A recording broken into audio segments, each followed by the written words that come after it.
Bem-vindas, bem-vindos todos os trilheiros. É, então, a gente faz essa nossa trilha virtual, ela faz parte da Semana do Caminhar, que é organizado pelo Sampapé.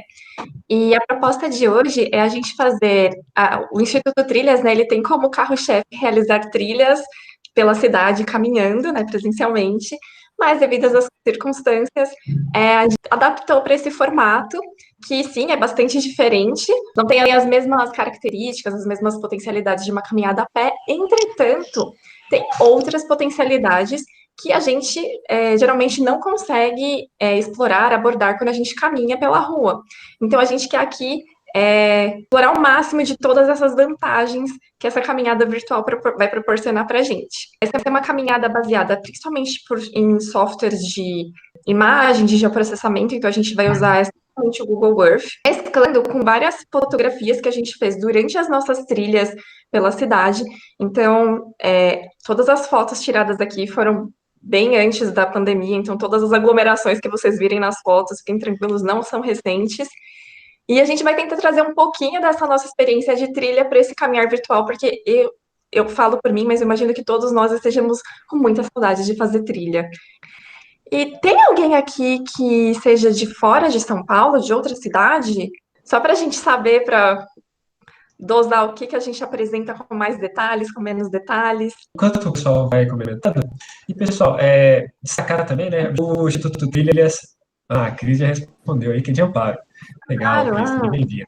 O Instituto Trilhas, a gente ficou muito, nós pensamos bastante sobre toda a situação que nós estamos vivendo, e uma conclusão que nós chegamos é que a nossa missão como instituição é a apropriação do espaço, a apropriação da cidade, né, por meio da apropriação do espaço público e da ressignificação dos lugares.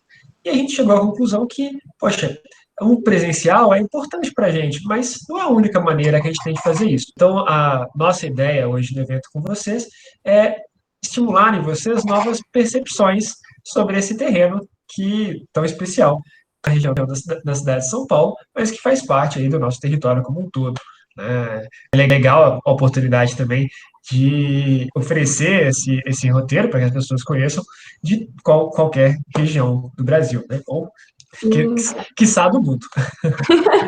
E vocês querem compartilhar com a gente quais são as expectativas de vocês, muito brevemente, assim, com uma palavra? O que, que vocês estão esperando dessa experiência de hoje? O O seu que, que papel vocês já mandou imaginam lá. dessa trilha? O Sampapé já colocou aqui, né? Prontas e ansiosas para caminhar com vocês. Obrigada pela parceria e por participarem da Semana do Caminhar, pessoal do Trilhas, Guilherme e Michele. É um prazer. Obrigada por permitir que a gente faça parte desse movimento. Obrigada. Bom, vamos caminhando e aí o pessoal fiquem à vontade para comentar para essa trilha para vocês, tá? Então, se vocês tiverem dúvidas, alguma pergunta, alguma sugestão, alguma curiosidade que vocês sabem sobre São Paulo, por favor, interrompam que essa trilha é de vocês. Vamos começar? A Sônia mandou, obrigado, uma expectativa. Bom, então Obrigada. vamos lá, pessoal, vamos tentar cumprir. Estou compartilhando a minha tela aqui com vocês. Já apareceu para vocês o nosso planeta Terra, lindo, maravilhoso aí? Sim, para mim tá aparecendo. Legal, legal. Bom, pessoal, eu vou mostrar para vocês, né, que nós iremos fazer o seguinte roteiro hoje, né? A gente dá um belo zoom, né? Chegamos aqui na cidade de São Paulo, mas vamos começar numa área verde, né? Antes de eu mostrar para vocês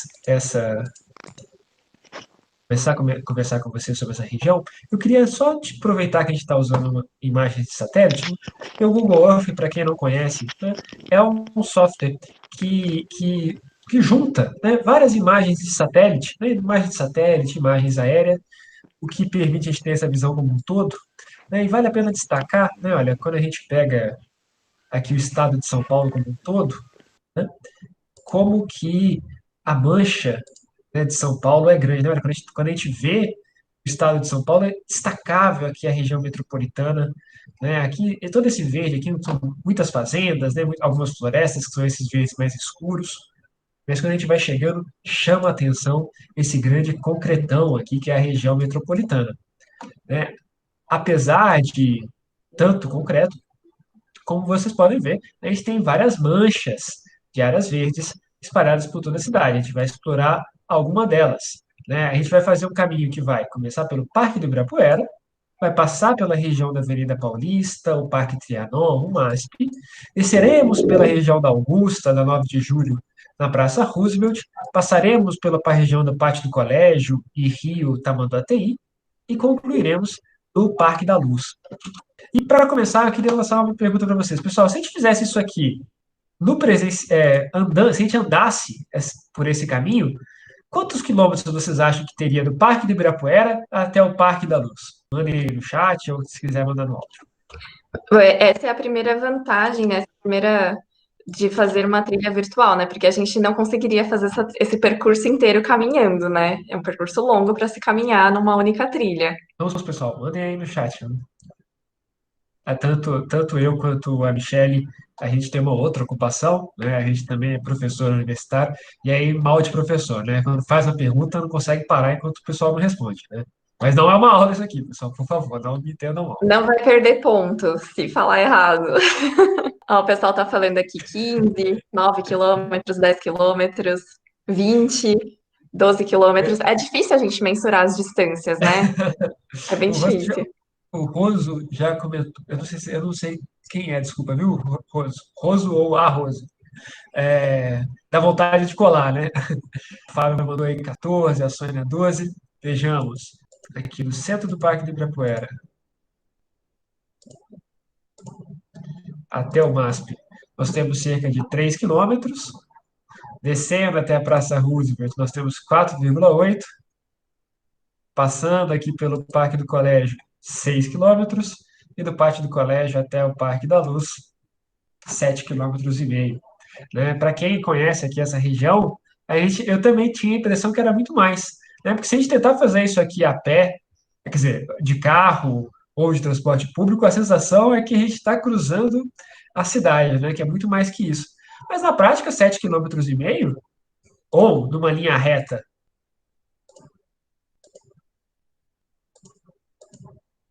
cerca de 6,5 km, né? Não é uma distância tão grande assim, né? Algumas pessoas até caminham essa distância tranquilamente, né? Só que uma outra razão de por que que esse trajeto ele é tão cansativo para a gente é o relevo, né? Olha só que bacana, pessoal. Aqui, né, tirando um pouquinho dessa imagem de satélite, a gente vê que a cidade de São Paulo ela é muito marcada pelo concreto, pelas essas pequenas áreas verdes. O Fábio já mandou aí que 7 quilômetros é tranquilo. E pelos rios, né? A gente vê que o rio Pinheiros, aqui embaixo na minha mãozinha, e o rio Tietê são dois marcos aqui do relevo da cidade. E aqui na região do Parque de Ibirapuera, a gente está na bacia do Pinheiros, ou seja, daqui, né, para quem conhece, daqui do Parque de Ibirapuera até o Rio Pinheiros é relativamente bem plano. Agora, do Parque de Ibirapuera até a região da Paulista, a gente tem um belo morro, e da região da Paulista ela vai descendo novamente, ou seja, aqui a Paulista ela é um morro dentro dessa cidade, que a gente chama, na verdade, de espigão.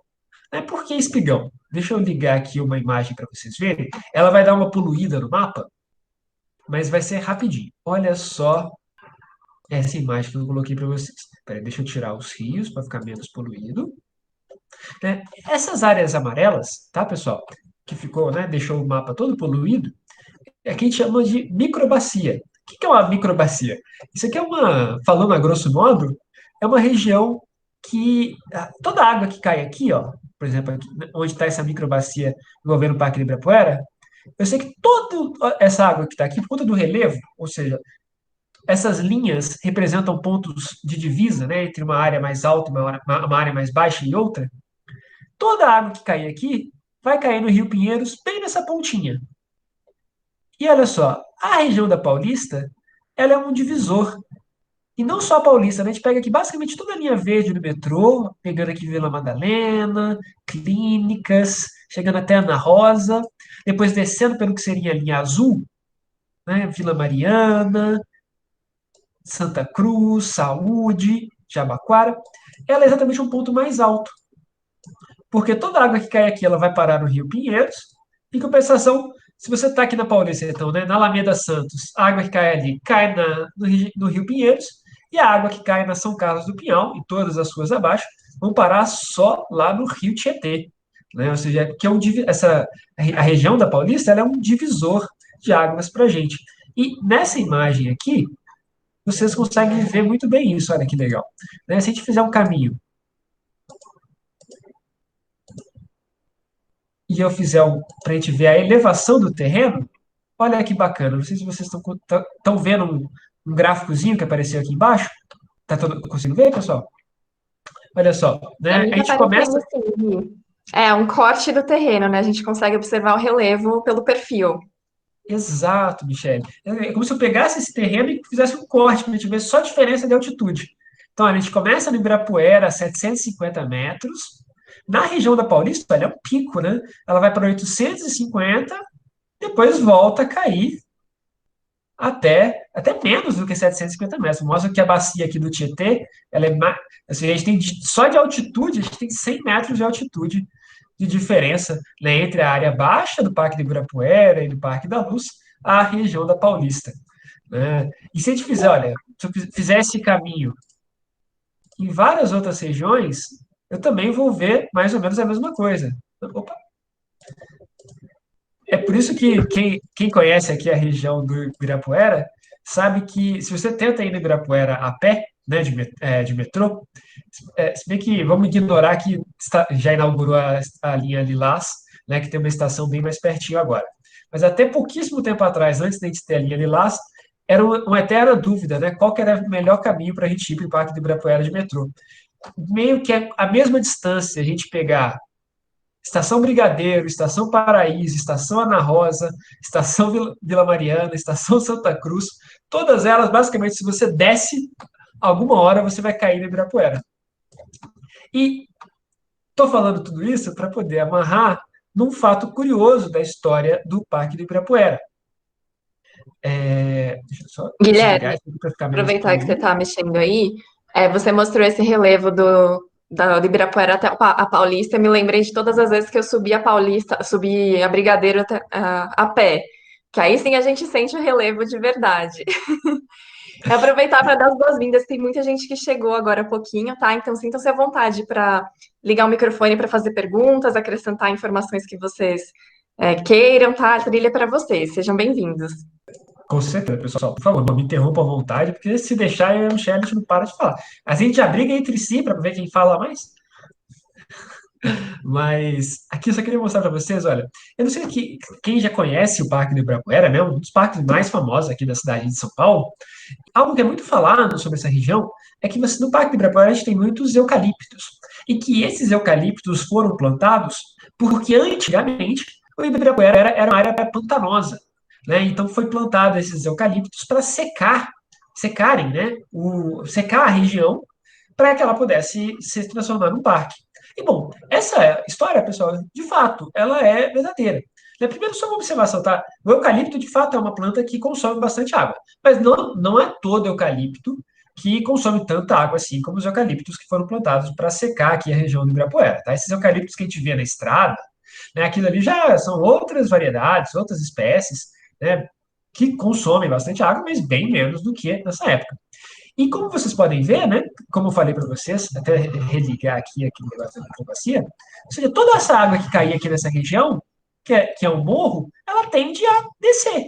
E ela se acumulava aqui nessa primeira baixada, que é onde exatamente hoje está o Parque de Ibirapuera. Por isso ali era uma região pantanosa. Né? Por isso ali você tem até a questão dos lagos, porque de fato, né, eu não sei se vocês já ouviram falar, né, mas até pouco tempo atrás, você tinha algumas casas de altíssimo padrão aqui nos jardins que o seu esgoto era despejado irregularmente no lago do Parque do Ibirapuera, né? Então, para vocês terem uma ideia de um pouquinho do relevo da região. Né? E esses eucaliptos, então, foram plantados. Inclusive, alguns vocês ainda conseguem visitar. Olha, pessoal, se vocês entrarem no Parque do Ibirapuera por um portão que fica bem aqui, onde está a minha mãozinha, que é o portão que tem ao lado do Monumento dos Bandeirantes, eu já ia chamar de Deixa que eu empurro, o, aqui você vai ter um bosque de eucaliptos, que são uns eucaliptos enormes, né, e são remanescentes desse plantio original que foi feito aí para poder diminuir um pouco a quantidade de água da região. Tá? Michele, quer? Ah, eu só queria acrescentar aqui, então, eu vou passar algumas fotos do Ibirapuera. Eu acho que a maioria das pessoas aqui conhece Ibirapuera, ou pelo menos é o parque mais famoso, né, de São Paulo. E talvez o que as pessoas não saibam tanto é o como não só Ibirapuera, mas São Paulo tem uma avifauna bastante rica, né? E muitas pessoas começaram a perceber isso agora, talvez, né, durante a quarentena, porque tem que ficar mais em casa e começam a perceber, né, a existência de pássaros na cidade. Então, eu separei aqui algumas imagens de alguns pássaros que a gente já avistou durante as trilhas, né? Então, aqui só uma vista do Ibirapuera, né, de uma das nossas trilhas. Então, o Ibirapuera, ele tem muitos pássaros, então aqui tem o pica-pau amarelo, né, João Velho, tem um frango d'água. Vou passar muito brevemente aqui um periquito comendo umas folhinhas de as flores do mulungu, que é uma árvore brasileira. E esse nosso cenário de pandemia, né, proporcionou que as pessoas talvez olhassem mais para o céu e olhassem mais para os pássaros e conseguissem observar a diversidade de pássaros que a gente tem sobrevoando. Algumas pessoas mais, né, quem mora mais próximo de áreas verdes, provavelmente consegue observar mais, é um privilégio. Outras pessoas menos, né, morando em áreas mais afastadas. E aí eu já queria aproveitar, puxar esse gancho, né, de... Obviamente que a gente sabe que morar próximo a uma área verde é muito bom, por ter um espaço para lazer, para bem-estar, mas é quase que uma lenda, né? Um dizer da Organização Mundial da Saúde. E eu digo que é uma lenda porque até hoje eu nunca consegui encontrar essa referência, eu nunca consegui ver alguém que me apresentasse a referência. Mas assim, essa lenda aqui, para cada habitante de uma cidade, o ideal seria que houvesse 12 metros quadrados de área verde. Então, 12 metros quadrados de área verde por habitante. E aí, vocês acham que São Paulo tem esses 12 metros de área verde para cada um de nós? Vocês conseguem ver esses 12 metros quadrados por habitante? Alguém tem uma opinião aí? Gente, é só falar sim ou não. Tipo, não vai ter. Não, a Cristina falou que não.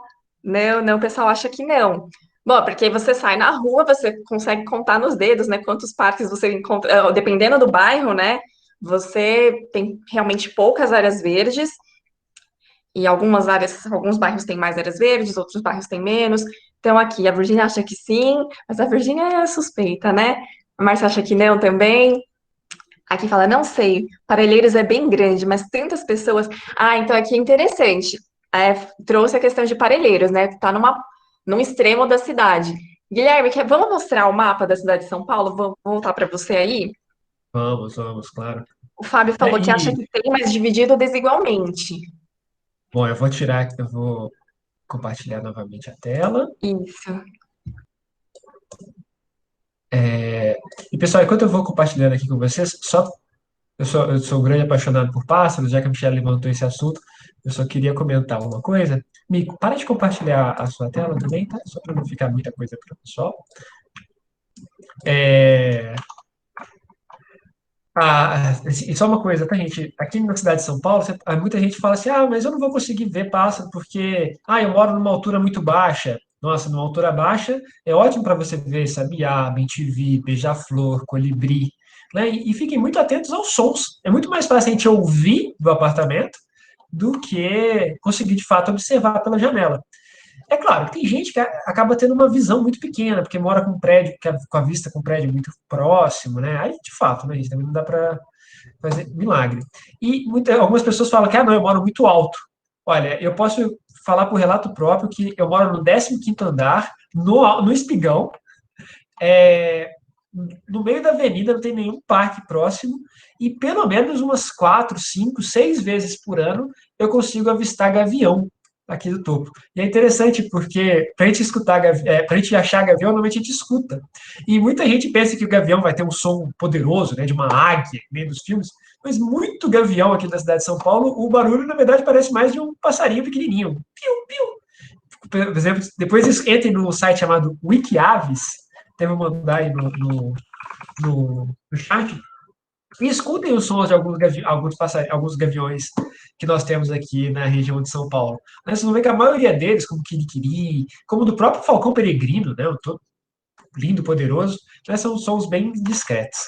Bom, mas agora respondendo aqui o que a Michelle ia mandar, Enquanto você legal, vai Tony. preparando aí o mapa, eu vou ler aqui o que o pessoal falou, né?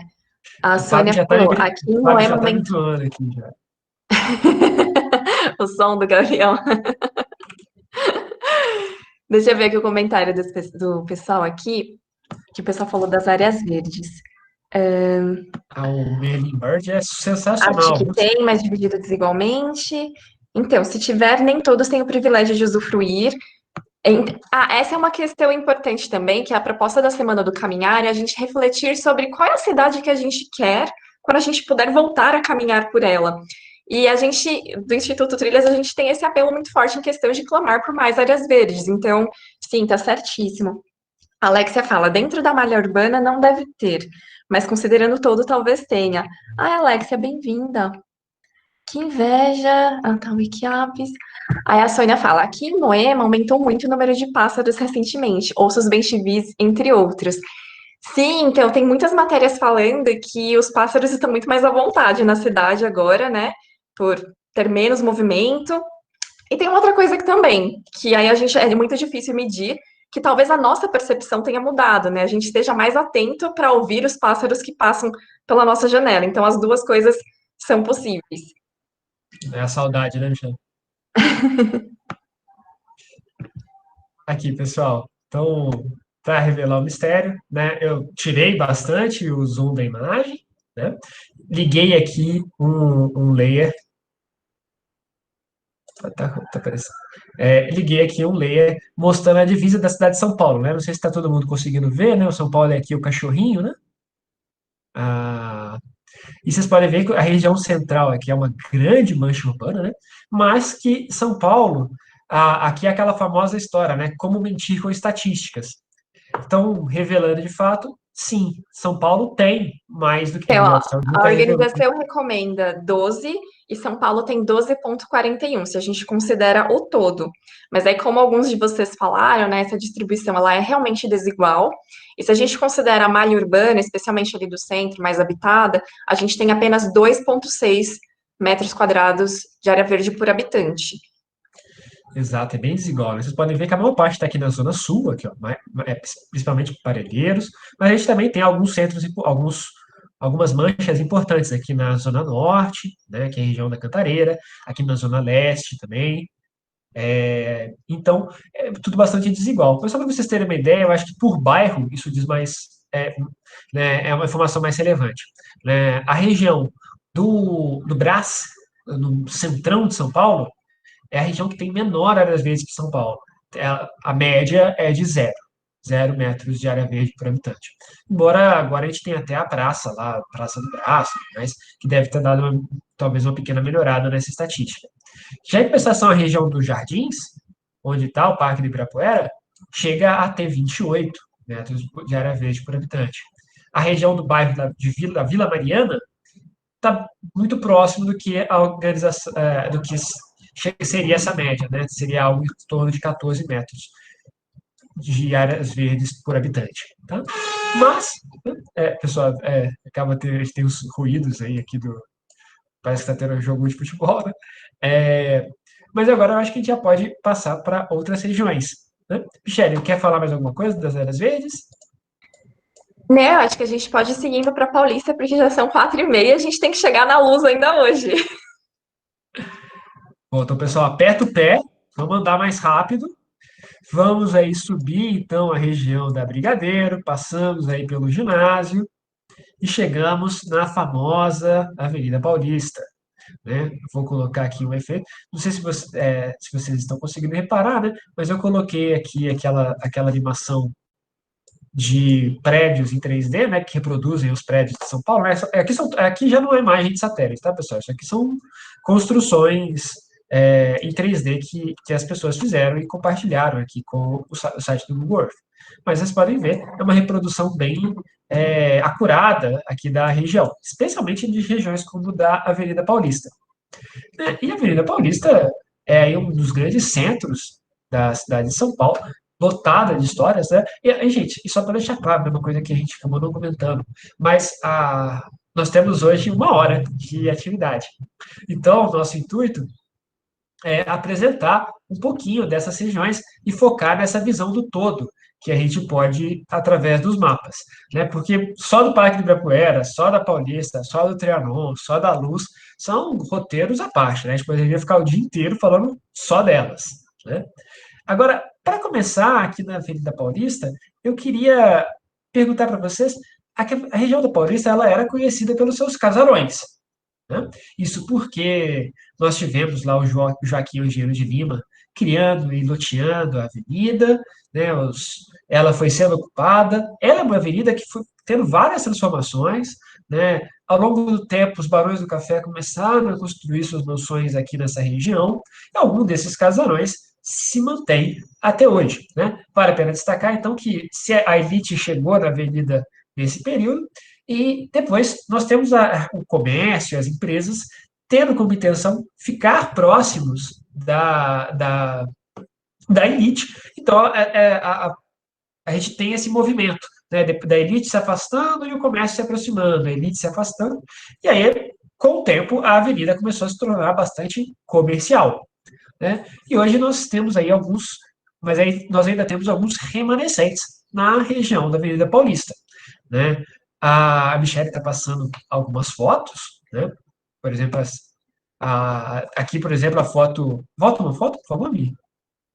Né? Aqui vocês podem ver como era a Avenida Paulista há muito tempo atrás, né? Ela era separada em algumas faixas, né? Nós tínhamos aí faixa para as carruagens passarem, faixas para os pedestres, né? Aqui no comecinho da história da avenida. E hoje, né, nós temos cerca de 5 casarões que são considerados ainda construções históricas na Avenida Paulista. Nós temos mais alguns nas suas paralelas, tá?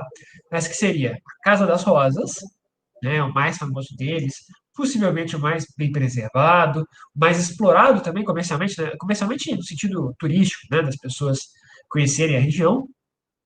O Hospital Santa Catarina, também é considerado dentro dessa, dessa definição de patrimônio. O Instituto Pasteur, que é uma casa mais singela, né? Hoje não é mais aberta à visitação, é um instituto, né, de pesquisa. O Colégio Rodrigues Alves e o casarão que dá bastante polêmica até hoje, né, que é o que fica ali próximo ao Parque Mário Covas. Me deu uma câimbra mental. Pessoal, o cérebro é como um músculo, né? Então, de vez em quando dá câimbra. O, o nome daquele casarão é Franco de Melo. Casarão Franco de Melo, que fica ali próximo ao Parque Mário Covas, que está numa situação de preservação bastante preocupante. Quer comentar alguma coisa, Michele? Não, isso, eu queria mesmo mostrar esse contraste, né, de refletir como que a gente guarda a nossa história, né, esses casarões poucos remanescentes, e colocamos dois contrastes, né, a Casa das Rosas, que ela é muito exaltada até hoje, muito bem preservada, e esse outro casarão que tem várias questões, não são fáceis, né, de falar sobre ele, mas só esses dois contrastes mesmo. E aí, aproveitar que a gente mostrou, né, aqui a vida paulista antigamente e hoje, né? Então, se antigamente, aliás, antigamente eram fazendas, né? Então, vamos pensar que a elite de São Paulo, o movimento de São Paulo está no que hoje é o Centro Velho. Então, as pessoas, para se refugiarem, elas vinham para o que hoje é a Avenida Paulista, que era uma região de fazendas, de sítios.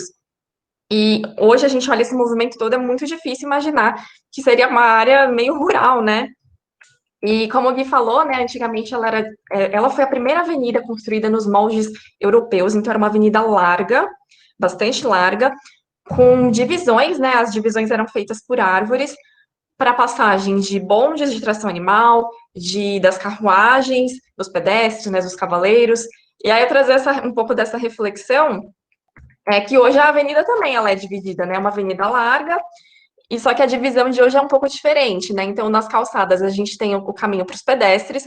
Aliás, a Avenida Paulista é uma das avenidas que tem melhores calçadas, ela é mais fácil de caminhar, né? A gente tem na pista o corredor para o ônibus, a gente tem a via para os carros, para os veículos, e a gente tem agora também a via para os ciclistas, né, para quem está praticando esporte. Então, olha como a dinâmica da cidade mudou bastante.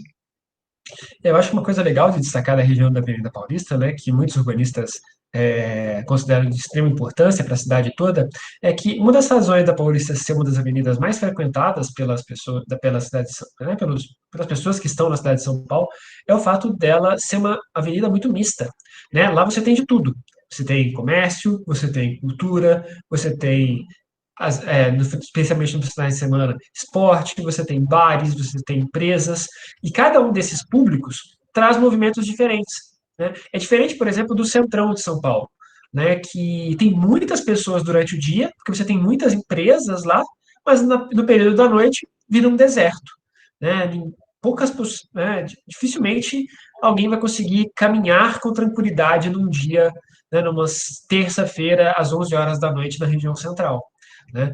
Com salvas exceções de virada cultural, onde aí você tem muitas pessoas na rua e isso dá mais segurança, é diferente da Paulista, por exemplo, você pega a região da Augusta, que tem muitos bares, muitas baladas, né, muitos eventos, né, muitos teatros, muitos cinemas que ficam abertos quase que 24 horas, é uma região relativamente tranquila da gente caminhar. Né? Bom, e a Eu nossa vou. próxima parada aqui na Paulista, só, gente, muito brevemente, como o Gui falou, isso aqui daria uma trilha inteira. É esse respiro que a gente tem na Paulista, que é o Parque Trianon. Como eu falei, né, a Paulista ela era uma região de fazendas, e aí o engenheiro Joaquim Eugênio de Lima, ele fez então esses lotes para vender, né, vender essas fazendas, e ele reservou um lote para que fosse um parque. E ele já tinha essa visão de que esse parque ele poderia agregar muito para a cidade. E hoje a gente tem o Parque Trianon.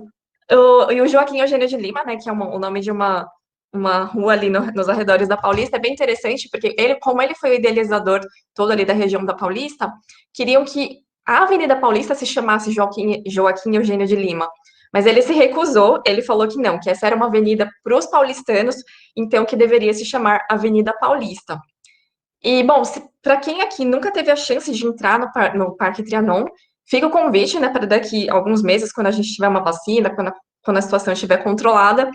Mas só para vocês terem uma pequena ideia do que vocês vão encontrar lá dentro, a gente tem uma vegetação nativa, a gente tem também um problema de espécies exóticas que estão ali competindo com as nativas, né, mas que está sendo resolvido. A gente tem árvores da Mata Atlântica muito preciosas, né? Então aqui a gente tem uma foto do Jequitibá. Não vou me alongar, eu fico o convite para vocês conhecerem essa árvore no futuro, ou então para a gente fazer uma trilha virtual só no Trianon. Mas o grande charme dessa árvore é que ela tem mais de 500 anos. Então, né, ela começou a existir junto aqui com a cidade de São Paulo. E olhem como ela é grande. Então aqui uma breve passagem pelo Parque Trianon. E quando a gente sai do Trianon, se a gente olha para o outro lado da rua, a gente vê o MASP, né, o Museu de Arte de São Paulo. Ele nem sempre foi aqui. A princípio, ele estava sediado no centro de São Paulo. E aí, então, optou-se, né, por construir um prédio exclusivo, né, para o museu aqui na Avenida Paulista. E quem idealizou o projeto arquitetônico todo, né, foi a arquiteta Lina Bardi, maravilhosa.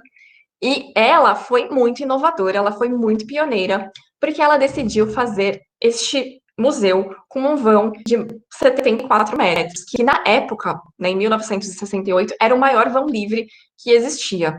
Então, toda a estrutura é feita em concreto armado, contrastando, né, com toda essa fachada de vidro. Então, foi uma arquitetura muito icônica para o momento, mas ela ainda é icônica hoje, né? Ela é um ícone da nossa cidade de São Paulo, é um cartão postal muito importante. E a gente vai seguindo para o fim da Paulista e vamos já direcionando, né, Gui? Vou passar a palavra para você. Não, legal. E bom, pessoal, com relação aos comentários que vocês estão mandando aí no chat, né, a gente concorda com todos, né? Desde quando o Cid Curucutu comentou, né, do estado do casarão ruindo, né, que é uma grande tristeza, né, o comentário do Sandy aí que disse que devia ser Santo Eugênio, porque de fato, né, quem costuma frequentar ali a região da Paulista sabe a importância dos serviços ecossistêmicos do MASP ali para a região, que sem ele seria ainda mais árido, né? E o Fábio comentou aí das nossas trilhas do Parque do Trianon. Né? Quem sabe depois a gente não prepara uma trilha só sobre esse parque e a região do MASP, que é muito especial. Né, pessoal? A gente fez essa rápida A Márcia passagem, falou aqui também, né? Lembrando que teve a Mansão Matarazzo que foi transformada em shopping. E isso com foi muito certeza. emblemático. A história das derrubadas dos casarões na Paulista é uma história por si só. Né? Eu acho que, infelizmente, nem vai dar tempo de a gente entrar nisso, porque senão já seria mais uma hora só para essas histórias. Né? E, pessoal, nós chegando aqui na região chegando aqui no final da Paulista, nós vamos descer para o que seria a região da Praça Roosevelt para o centro de São Paulo. Agora, olha só que curioso, né? Mas antes de eu fazer isso, eu quero mostrar de novo aquele mapa de microbacias para vocês, só que agora colocando os rios. Né? Aqui, não sei se vocês estão conseguindo ver, tá todo mundo conseguindo ver o mapa direitinho, né? Legal. Aqui nessa região, nós temos aqui alguns rios que nascem ainda. Né? Nós temos aqui o que algumas pessoas chamam de córrego Anhangabaú, né? Tem aqui minha colinha. Mas que são mais. Mas, Guilherme, essa aí é a Augusta. Eu nunca passei por ali. Um córrego que está debaixo do asfalto, debaixo dos prédios, né? Ele está tamponado. Né? Na região da Avenida 9 de Julho, ali é até mais fácil de ver, né? Para quem já estudou um pouquinho de relevo, né? Que exatamente quando você tem uma baixada, normalmente você tem uma baixada porque o corpo d'água formou essa baixada. Né? Então, ali a região da 9 de Julho, da 23 de Maio, são regiões onde se passavam copos d'água. Né? Então, aqui nós temos o córrego Saracura, que desceria, né? E eles vão, né, formando o que seria o Ribeirão Anhangabaú, chegando até onde hoje é o Pátio do Anhangabaú, só que tudo soterrado, e esse rio, né, desaguaria no rio Tamanduateí, que por sua vez deságua no rio Tietê. Mas olha só uma coisa que eu queria destacar para vocês. Essa região aqui é conhecida como Higienópolis. Essa região aqui é conhecida como Bela Vista. Mas a região aqui de baixo é conhecida como Bexiga. Né? O nome dos bairros já nos induz um pouco sobre esse histórico. A região de Higienópolis era famosa por suas boas qualidades de saúde, de higiene, exatamente porque o esgoto não ficava ali acumulado. A região da Bela Vista, o nome não nos induz necessariamente a isso, mas também, em compensação, o bairro aqui próximo do Bexiga, várias pessoas bexiguentas, né, da época, que eram doenças era uma doença contraída especialmente pela falta de saneamento básico. Por que que você tinha essa diferença, esse contraste tão grande? Exatamente porque, como essa região aqui é uma região mais alta, o esgoto produzido aqui descia e ia acumular nessa baixada, que mesmo do outro lado a gente tem o Parque do Ibirapuera, desse lado a gente tem um bairro, que é o bairro do Bexiga, né, onde muitas pessoas, então, acabavam contraindo as doenças por conta do esgoto que vinha desses bairros mais altos. Né?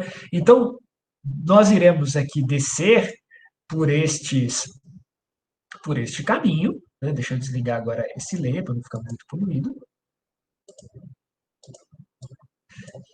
E vamos chegar aqui na Praça Roosevelt. Né? A Praça Roosevelt, como vocês podem ver, é essa região aqui que eu estou marcando com o meu mouse, né? É uma praça que é bastante é um símbolo bastante marcante dessa região central da cidade de São Paulo, pois ela nos mostra como que a cidade pode acabar se transformando. Né? Nós temos hoje em dia um conflito, né, que parece que nunca termina a Michelle está compartilhando aí algumas fotos, né? Que é o Parque Augusto, né? Que está sendo estabelecido, uma importante área verde na região, e a Praça Roosevelt, né? Ela ilustra uma coisa importante sobre as áreas verdes e as áreas públicas da cidade de São Paulo. Quando a praça surgiu, no começo do século passado, ela era muito frequentada por artistas, pelas pessoas da cidade. Só que foi feita uma grande reforma nela, é, que na época foi inclusive feito por um arquiteto, engenheiro da USP, pessoas de grande renome da época, para que a praça tivesse mais cara de praça, né? Antes disso, antes dessa reforma, ela era basicamente o pátio da igreja que nós tínhamos ali. E só que essa reforma, ela acabou criando várias áreas isoladas dentro da praça. Várias áreas que, se você estivesse ali, as outras pessoas não te viam. E aí nós temos um problema, porque a gente fala, a gente clama muito pela importância das áreas verdes, pela importância de parques, praças, áreas públicas de qualidade da cidade, mas, gente, a gente tem que ter planejamento. Não adianta fazer por fazer, pois se a gente tem uma área verde que não é frequentada pelas pessoas, seja porque foi mal feita, seja porque não passa segurança, seja porque as pessoas não sabem que aquilo ali é uma área que pode ser frequentada, não existe vácuo de poder. Né? Aquela área vai ser ocupada.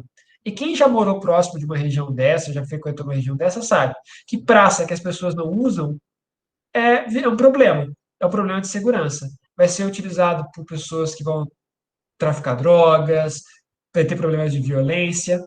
E a Praça Roosevelt passou por um processo desse. Né? Então, você passou a ter uma deterioração muito grande daquela região.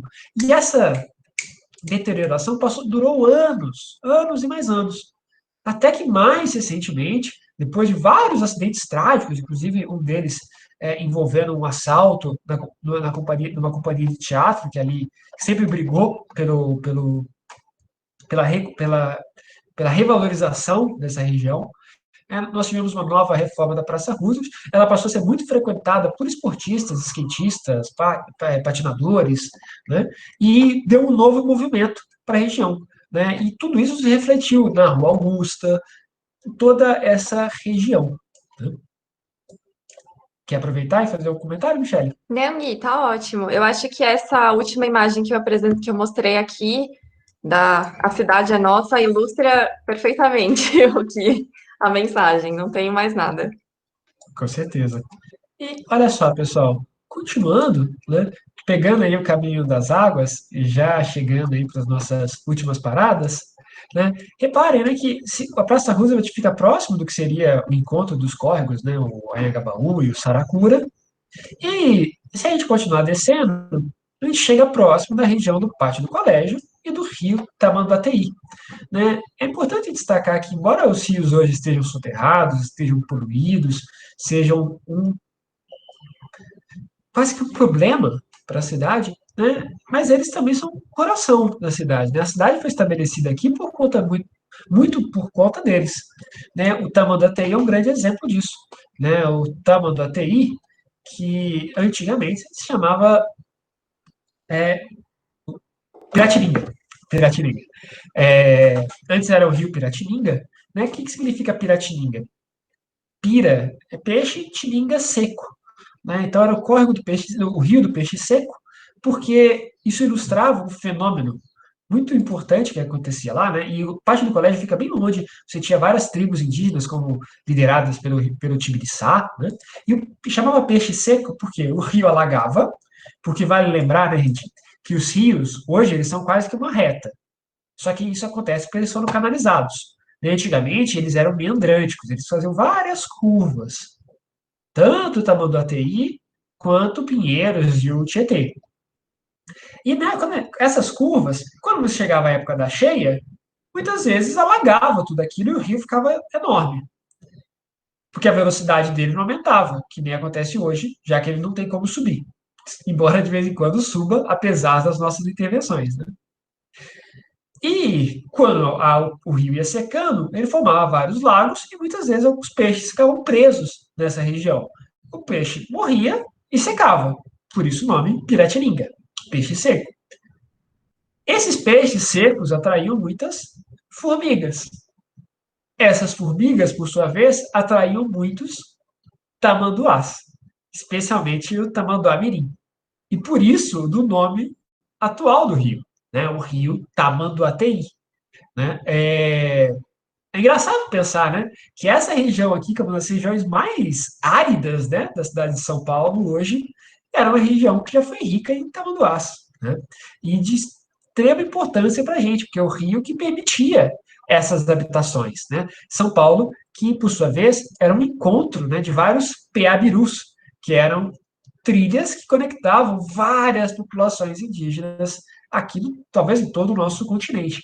Né? Aqui em São Paulo era um encontro de Piabirus que iam, né, do sul ao norte, passando pelo litoral, onde hoje fica a Estrada Velha de Santos, a Regis Bittencourt, a Dutra, também tinha Piabiru, que ia por onde hoje é a Castelo Branco, hoje onde é a Bandeirantes. Um deles, inclusive, há uma forte, né, teoria de que chegava até os Andes. Né? Então, São Paulo sempre foi um ponto de encontro, por ser também uma das regiões mais né, a região de São Vicente, né, onde é a Estrada Velha de Santos, era considerado o caminho mais fácil para você subir a Serra do Mar. Né? Então, São Paulo tinha essa característica geográfica que permitiu essa ocupação. Né? E por isso que São Paulo é um eixo tão importante. Né? Várias estradas chegam aqui, estamos relativamente próximos do mar.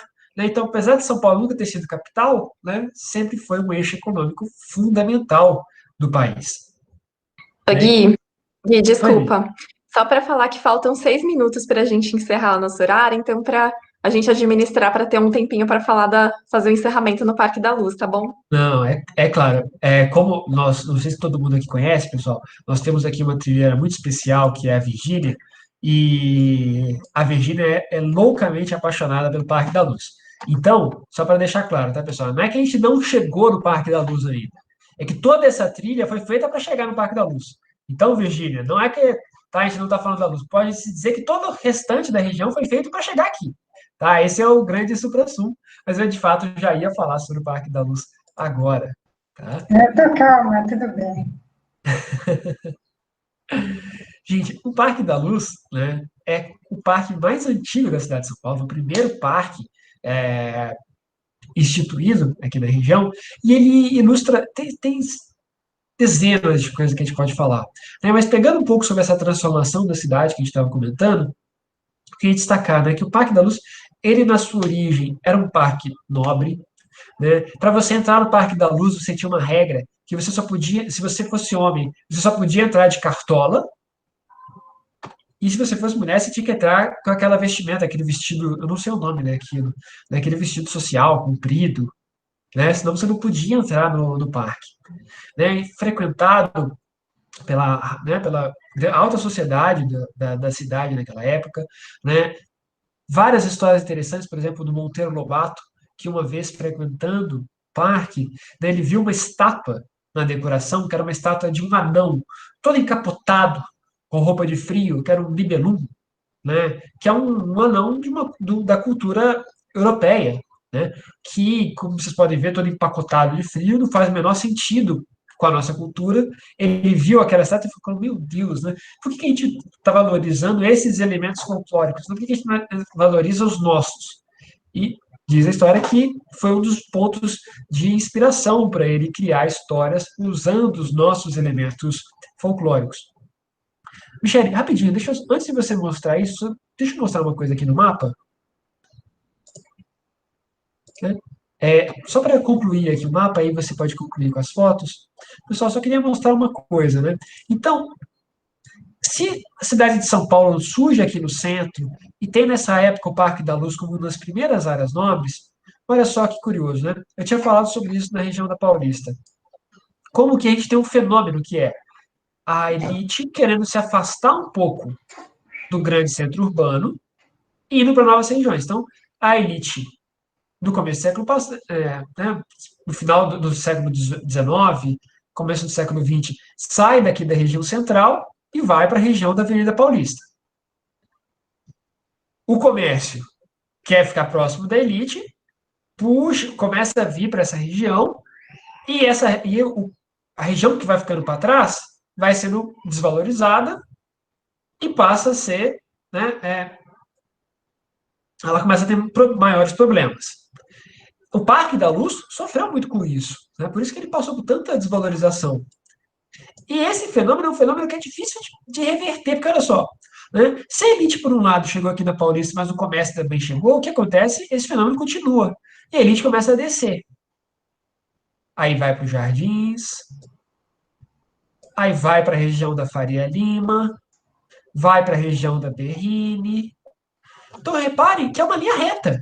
Né? Então, a gente tem a elite saindo, o comércio, né, comércio, eu digo empresas, né, centros comerciais, tentando se aproximar para ficar mais próximo dos grandes consumidores, e um problema de desvalorização. É claro, tá, gente, que não tá vendo o mapa, Tamara? Deixa eu começar de novo aqui. Que a Michelle colocou por cima. Tá aparecendo? Ah, obrigado. Desculpa, viu, gente? Então, né, a gente falou, começou aqui na região do Pátio do Colégio, se afastando e vindo para Paulista, depois da região dos Jardins, depois da região da Faria Lima, depois região da Berrini, né? Tem gente que diz que esse fenômeno já continua e está indo para cada vez mais longe para a região de Alphaville. E claro que não é uma linha reta, né, perfeita e nada do tipo. E é claro que a cidade de São Paulo é extremamente complexa e vai ter vários processos que não obedecem essa regra. Então, por exemplo, você vai ter passes de regiões nobres, né, com nobres eu digo no sentido de população, da população mais rica vivendo, no Tatuapé, em Santo Amaro, né, que vão responder outros processos, mas estar atento a esse fenômeno é importante, né, exatamente para que a gente não tenha grandes problemas de desvalorização, como o que aconteceu na região da Luz, né, que hoje, felizmente, vem passando por processo de retransformações, né, com novas populações chegando, né, novas populações de imigrantes que estão dando novos significados para aquelas regiões. E algo que vocês, não sei se vocês observaram, mas nos últimos anos vem acontecendo na Paulista. Né?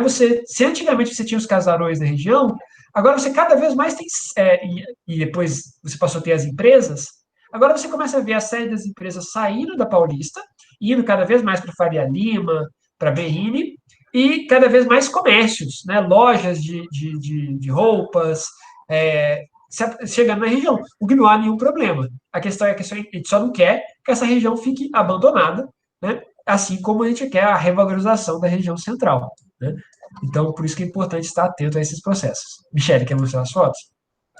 Vou mostrar algumas fotos. Virginia, você quer fazer alguma fala sobre a luz? Uma fala. Eu sei que é muito difícil da gente encerrar, porque já são 5 horas. Eu posso ir falando enquanto você coloca. Eu acho que interessante em relação ao Parque da Luz, pensar que ele é o primeiro jardim público da cidade de São Paulo. Nós estamos falando de 1825, e ele foi concebido como uma área de lazer. Né? E eu acho incrível que muita gente até hoje ainda não conhece esse espaço, e por uma razão muito simples, porque tem medo de entrar no parque. Então, eu quero deixar aqui um desafio e um convite para quando a pandemia nos abandonar, para que você que tem medo de entrar no parque nos acompanhe numa trilha, e eu tenho certeza que você vai se apaixonar pelo Parque da Luz, como eu me apaixonei.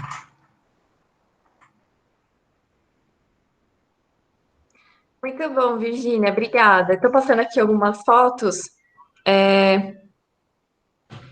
mostrando. Acho que o microfone está desligado. Não, tá ligado, Michele.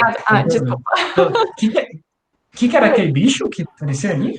Desculpa, é um bicho preguiça. Então, só para dar uma pontinha de curiosidade de vocês, para vocês quererem visitar, então mostrando aqui algumas fotos, né? O parque tem jardins muito bonitos, ele é muito bem arborizado, ele tem um lago muito bonito, tem animais vivendo, né? E um animal ilustre que vive lá no parque é um bicho preguiça.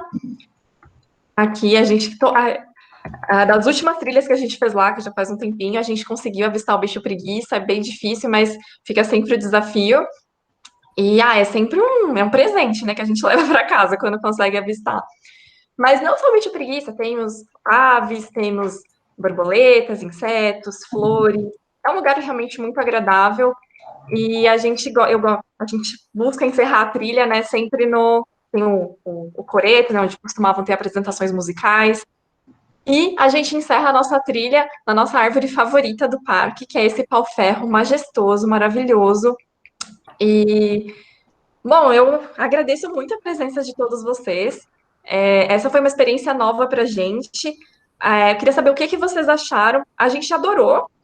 É uma nova abordagem da cidade. E muito obrigada. E, por favor, falem o que vocês acharam. Aceitamos sugestões, reclamações. E, pessoal, enquanto vocês falam, se vocês puderem, eu gostaria de pedir um grande favor. Que tal vocês ligarem a câmera para a gente poder fazer uma foto de todo mundo que está presente? Ah, vai ser lindo. E, bom, como a Michelle falou, muito obrigado pela participação de todos. Foi super bacana, a gente ficou super feliz de preparar esse TV para vocês. E, por favor, nos deem os feedbacks. É a primeira vez que a gente está oferecendo esse tipo de atividade, tá? Então, é claro, tem muita coisa para melhorar ainda. É um grande desafio para a gente. Contamos com vocês. Ah, eu tô vendo vários nomes aqui que eu tô reconhecendo de pessoas que já foram em trilhas com a gente. Eu tô muito feliz. E muita gente nova também. Tô muito feliz. Quero conhecê-los pessoalmente depois. E olha, uma medalhinha especial para o Cristiane aí, que participou da trilha inteira, mesmo tendo que andar pela casa. Cristiane aí, nosso trilheiro mirim. Ah, aqui tem, ó, a Vera tá falando que gostou, mas que quer explorar um único parque com a gente também. É, aqui foi só aquela vista geral. Isabela achou maravilhoso. Obrigada, obrigada, Sônia. Ah, a Sônia é trilheira, já tem várias trilhas com a gente. Hélia, parabéns, obrigada. Aqui tem outras. Obrigada, Hélia. Gui, tirou a foto?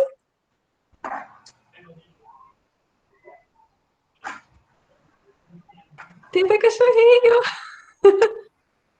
Gui, seu microfone está inativo.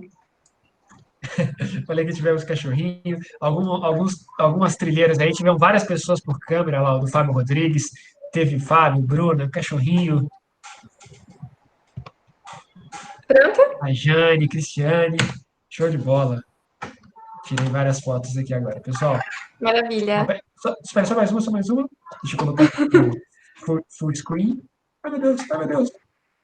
Tentou errado. Pronto, agora sim. Obrigada, Legal, gente. pessoal, Foi muito ótimo obrigado. com vocês. Um abraço, Ah, até a próxima. e, pessoal, se alguém quiser mandar algum feedback em particular, pode nos mandar pelo Instagram, por e-mail. Se quiserem solicitar outras atividades, estamos sempre à disposição também. Bom, pessoal, nos sigam nas redes para vocês conhecerem mais atividades.